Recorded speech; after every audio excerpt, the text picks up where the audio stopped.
Hey everyone, welcome back to Corporate Decoder, the place where we try to make sense of the financial world, and today we're diving into Helix Acquisition Corp ties.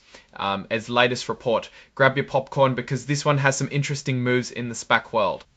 So what's the big news on August 6th, 2025? Well, Accession Corp, our special purpose acquisition company, put out a report saying they've managed to hold on to more than 60% of the money they raised in their initial public offering. That's about $120 million still sitting in their trust account. Think of this trust account as a special savings account for the company's main goal, which is usually to buy another company. Now, Helix Acquisition Corp DI is a company formed with the sole purpose of raising money through an IPO, an initial public offering, and then using that money to acquire or merge with an existing private company. They are based in the Cayman Islands, which is a common place for these types of companies.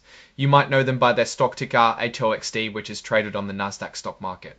The reason they're talking about this trust account money is because they've made a deal to combine with a company called the RAS Inc., which does business as BridgeBio Oncology Therapeutics.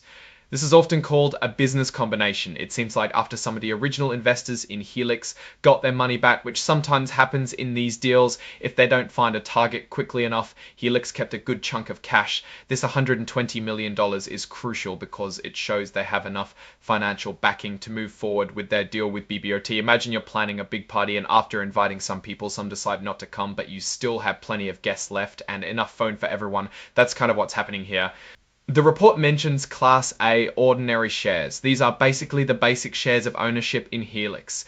When they first went public, they sold these shares to investors to raise money for their acquisition plans. The fact that they've retained over 60% of the funds after redemptions, meaning after some investors asked for their money back, is a positive sign. It means there's still significant interest and capital available for the merger. Helix Acquisition Corp is also checking the box to say they are an emerging growth company. This is a designation for newer companies that allows them to take advantage of certain relaxed regulatory and reporting requirements for a limited time. It's like getting a bit of a break when you're just starting out. They've also indicated that they are not electing to use the extended transition period for complying with new or revised financial accounting standards. This means they'll be keeping up with the latest accounting rules as they come out, which shows a commitment to transparency. The main information about this trust account situation comes from a press release issued on August 6th.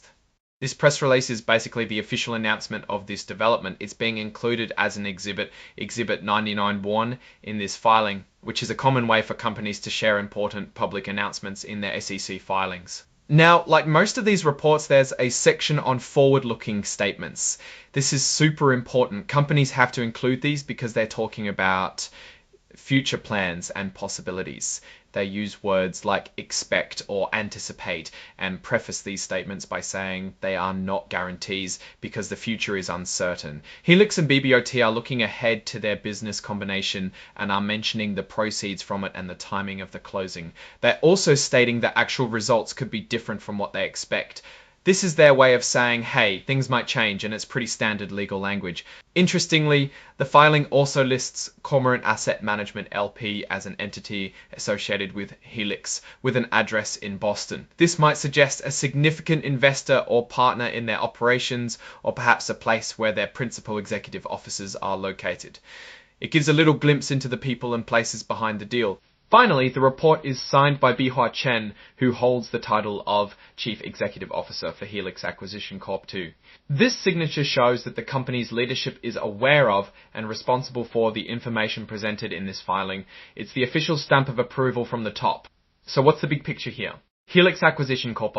Has successfully navigated some of the typical hurdles for a SPAC by retaining a significant portion of its IPO funds. This strengthens their position to merge with BridgeBio Oncology Therapeutics. The market will be watching closely to see how this business combination unfolds. But for now, Helix has managed to keep its acquisition engine running with a solid amount of fuel in the tank, demonstrating a level of investor confidence and operational success in retaining those funds. It shows they are capable of managing their resources effectively to achieve their stated goals. It's a good sign for the future of the combined entity. Now, my take on this, Helix has done a decent job here, keeping over 60% of their trust account after redemptions isn't easy. It shows that while some investors bailed, a strong core group remains and the company has likely communicated its strategy effectively to them. The key challenge for any SPAC is finding the right target and closing the deal, and this report indicates Helix is on track for its merger with BBOT. The risk here, as always with SPACs, lies in the execution of the business combination and BBOT's ability to perform as expected post-merger. If their oncology treatments are as promising as their name suggests and Helix has the right deal structure, this could be a success. However, the forward-looking statements are a reminder that the future is never certain, and market conditions, regulatory approvals, and the actual performance of BBOT will all play a crucial role. The fact that they are an emerging growth company means they have some breathing room with regulations, but also signals they are a younger entity in the broader financial ecosystem. It's a company with potential, but also facing the inherent risks of early-stage growth. Alright, that's our breakdown of Helix Acquisition Corp.'s latest filing. What's your take on these numbers and what they signal for the company's future? Drop your thoughts in the comments. If this analysis was valuable, hitting that like button really helps, and subscribe for more deep dives. Don't forget to check out our Discord in the description. Thanks for watching. See you next time.